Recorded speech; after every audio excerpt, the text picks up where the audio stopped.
पाकिस्तान और अफगानिस्तान के रिश्ते एक बार फिर से बारूद के ढेर पर बैठे हुए हैं और वजह है पाकिस्तान सेना के मुखिया जनरल आसिम मुनीर की सख्त और टकराव भरी नीति। तुर्की की मध्यस्थता में हुई वार्ता ने जहां दोनों देशों के बीच शांति की एक उम्मीद जगाई थी, वहीं तालिबान का अब ये बयान कि पाकिस्तान सेना अच्छे रिश्ते नहीं चाहती ने इस पूरे उम्मीद पर ठंडा पानी डाल दिया है। तो सवाल अब यह है कि क्या आसिम मुनीर की ये रणनीति पाकिस्तान को एक नए संकट में धकेल रही है। दरअसल इस्तांबुल में तुर्की की जो मध्यस्थता में हुई उस बैठक में पाकिस्तान सरकार के प्रतिनिधि और तालिबान के नेता आमने सामने बैठे। बैठक का मकसद था सीमा पर लगातार बढ़ रही झड़पों को रोकना और आर्थिक सहयोग को बहाल करना। लेकिन बातचीत जैसे ही खत्म होने के बाद तालिबान की ओर से एक महत्वपूर्ण बयान सामने आता है।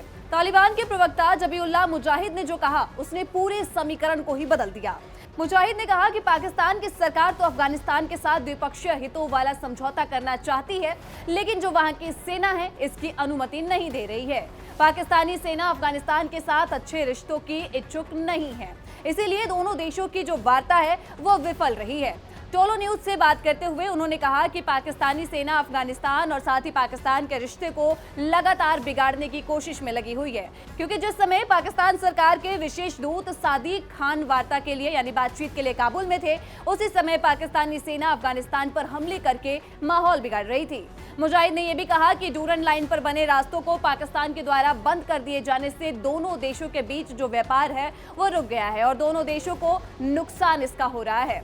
इन्होंने कहा कि जिन आतंकी संगठनों के अफगान की धरती पर सक्रिय होने की सूचना पाकिस्तान के पास है वो उन्हें अफगानिस्तान के साथ साझा कर, जिससे कि उनके खिलाफ कार्रवाई सुनिश्चित की जा सके। और अगर पाकिस्तान सरकार पाकिस्तानी जमीन पर होने वाली वारदातों को रोकने में हमारा सहयोग चाहती है तो उसके लिए उन्हें कदम उठाने होंगे, क्योंकि वहां पर हमारा नियंत्रण नहीं है।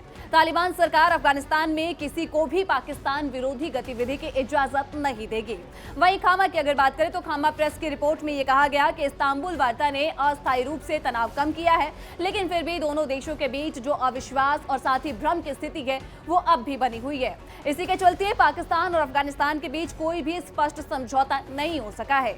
वहीं दूसरी ओर अफगानिस्तान के साथ जो संघर्ष विराम लागू हुआ उसके बाद से पाकिस्तान ने तोरखम बॉर्डर खोल दिया है, जो कि करीब 2 हफ्तों से बंद था। हालांकि चमन से लगने वाली जो सीमा है वो अभी भी सील है। पाकिस्तान ने ये रास्ता अफगान शरणार्थियों को वापस जाने के लिए खोला, लेकिन चमन से लगने वाली सीमा पर बना रास्ता जो है वो अभी भी बंद है। वहीं तोरखम बॉर्डर खोलने के पीछे विश्लेषकों की ये राय है कि ये अंतर्राष्ट्रीय दबाव का नतीजा है। खैर, आपको क्या लगता है हमें कमेंट सेक्शन में जरूर बताइएगा और देश दुनिया की तमाम जानकारी के लिए दैनिक जागरण को फॉलो कर लीजिएगा।